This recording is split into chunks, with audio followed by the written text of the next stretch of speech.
my 6. Good evening, everybody. Welcome back to the most amazing homesteading channel on the internet that has nothing to do with homesteading off the grid. So we're getting closer to Halloween, and we're up here in the evening time now after that spooky story there by the pond yesterday that I was kind of a little too scared to wait until dark to tell. We have an original story for you tonight, submitted by a viewer from England. This story comes to us from Allison Jarvis. I've often talked in many of these videos, and a lot of you folks know about the history here in Virginia. You know, it's where Jamestown was, over on the coast, and settled early 1600s. The Civil War, 90% of the Civil War was fought within a 90-mile radius of my house. A lot of history, a lot of phantom energy, a lot of spirits. But you want to talk about old in history, you look at England and the rest of Europe, and even here there was a lot of history that goes back very, very far. It just wasn't recorded and it wasn't preserved. They know that there actually were Native American Indians living on this very spot 14,000 years ago. So a lot of history everywhere, but Western societies have done a good job at preserving theirs. They've recorded it, they've kept records. So this story from England, I'm not surprised. It involves a notorious fiend, real life fiend in life that became quite popular in pop culture after his death. So I want to make sure to give you the rundown on him if you've never heard of him. Most of our viewers are here in the U.S. There was a guy named Dick Turpin who was a highwayman, which meant basically a robber. He was born in 1703 and he was hanged in 1734. I think those are the years. His lifetime was roughly between 1705 and 1735. 30 to 35 years at the most. He was known as a horse thief, armed robber, a murderer. He was a gang member.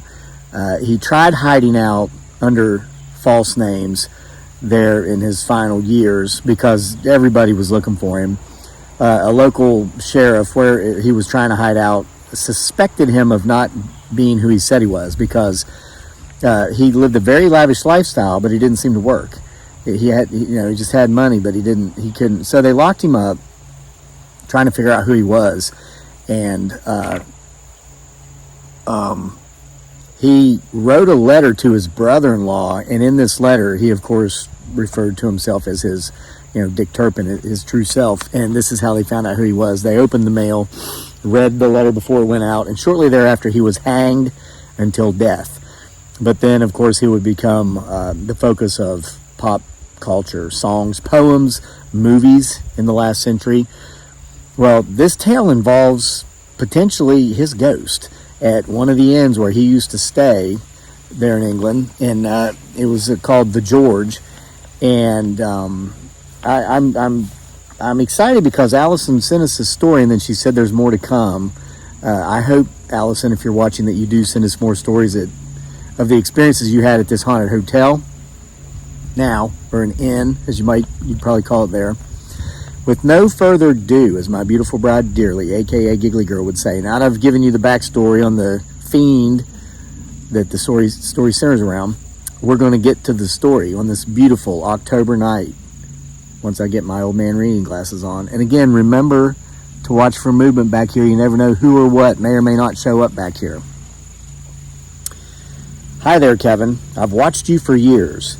Sometimes I think WTF, and others I laugh. Full entertainment value. Thank you. Thank you. Means a lot. I write too, usually children's books. Ebony makes a big Orange Wish series, and very recently my first book for adults, Meeting Big Man. However, I digress. I am an older female from England, UK. Life has taught me many lessons and shown me many more I cannot explain. Please feel free to share this and use my name. I have nothing to hide, and if people want to ridicule me, then let them. I honestly couldn't give a flying fig. It's strange. I used that exact phrase. I was talking to somebody a couple nights ago on the phone, and this is somebody who would literally dominate on social media if she were to just nut up and build a presence. And I've offered to help her. And her concern was the trolls, people saying mean things. And you know, that used to get me, but I've been doing this for almost 15 years now. I told her, the first month where you make more money than you ever made in any single year in your life before this, and she's 50-ish, and she could be doing this within 6 months to a year. That's how social media works. If you know what you're doing, and with my guidance you would, and if you do it, if you actually do the work, you won't give a flying fig about what the trolls say. And that's true. And if you find yourself thinking about something mean somebody you will never meet said about you on the internet, go back and look at your last paycheck and realize it's more than you probably paid for your last new car, and you will no longer give a flying fig. And that's a true story from experience. So call me a dumb hillbilly from West Virginia more, brah, as much as you want. I made more last month than you made last year. On with the story. Flying fig.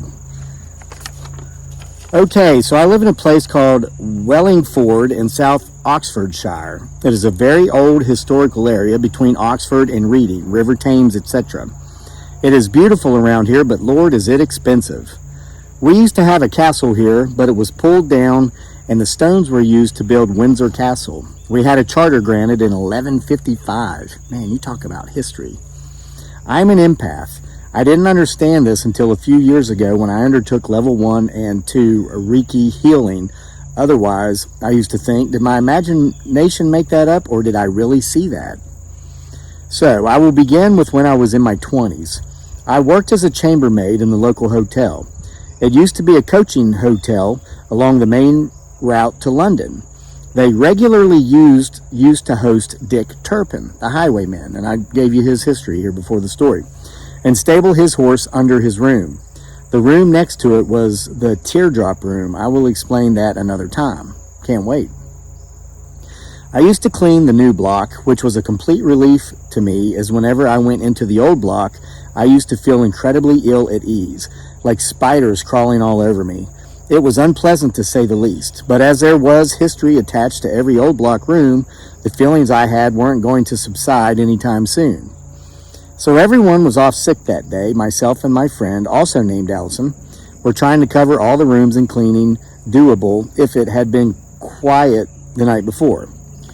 A lot of rooms to clean, but it was doable with just the two of them if there hadn't been too many guests the night before. We used to leave complimentary snacks, including an apple and an orange, on a plate with a knife, fork, and spoon wrapped in a serviette placed by the side of them all on a small plate. We were fastidious. It had to look good, be clean and hygienic, no shortcuts or grubby stuff, bins emptied and cleaned. I had room 215 to clean, Dick Turpin's old haunt. I was completely alone, trying to be brave by singing to myself. Double doors on either end of the corridor outside made specific sounds so you knew if someone was there. Also, even though the floor was carpeted, the boards creaked. You really couldn't sneak up on anyone. So she's in a very old part of the inn where there's no such thing as being quiet possible, okay? If you're trying to move around. I cleaned the room, changed the bed, polished, put the orange and apple on a freshly washed plate, wrapped the cutlery in a brand new serviette. I left new little milk cartons by the kettle in a bowl, and the bin had a new liner in it. Or as we'd say over here, the trash can had a new bag. The bathroom was 3 steps. Did you see that? You make sure you keep getting my 6. I don't think we're alone. The veil is growing thin. The bathroom was 3 steps down to the right. It used to be an escape area for Dick Turpin to grab his horse and flee. It was creepy. I finished cleaning the bathroom, went back into the bedroom to my cleaning gear and restocks box to grab shampoo, shower gel, etc., and I'm met by a mess. The apple and orange were in the bin. The serviette had been ruffled up and placed flat underneath the plate.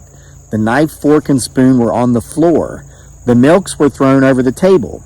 I was less than impressed, as time was of the essence that day. I thought my friend Allison was to blame, but I hadn't heard her or anyone else for that matter.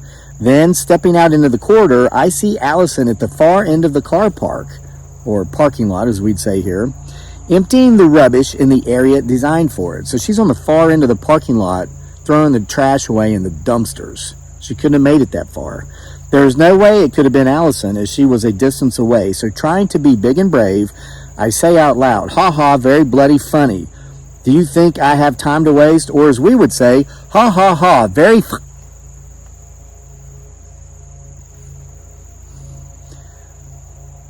I was very flustered and freaked out now and finished stocking up incredibly quickly. I hear the far doors open and my boss calls out to me to go get a cup of tea, of course. Over here, they might say, "Go grab a beer." When she finally got to where I was, she took one look at my face and asked if I was okay. I looked shaken, apparently. I never told her what had happened, but recovered enough after a steaming cup of tea. My friend Allison, who remarked I was very white, asked if I was okay. As I left the room, I felt the mood lighten, but the door slammed shut. As the months rolled by, a few things happened again, but I'll wait for a while to tell them. To this day, I hate the old block. Thanks, but no thanks. Best wishes to you, dearly, and Daniel. Allison Jarvis. So, Allison Jarvis, thank you so much for that story. It was a perfect story, a ghost story involving one of the most notorious highwaymen from your country. Thank you so much. If any of you have stories of these strange paranormal experiences from your life or from a friend or family member's life, send them to the channel.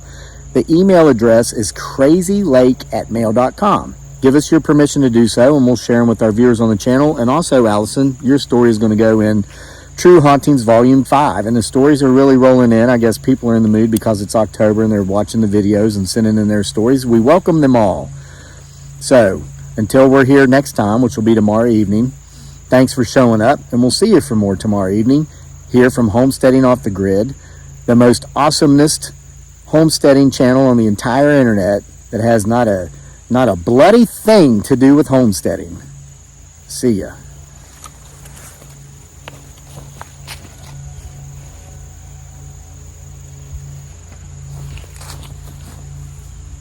Did you hear that?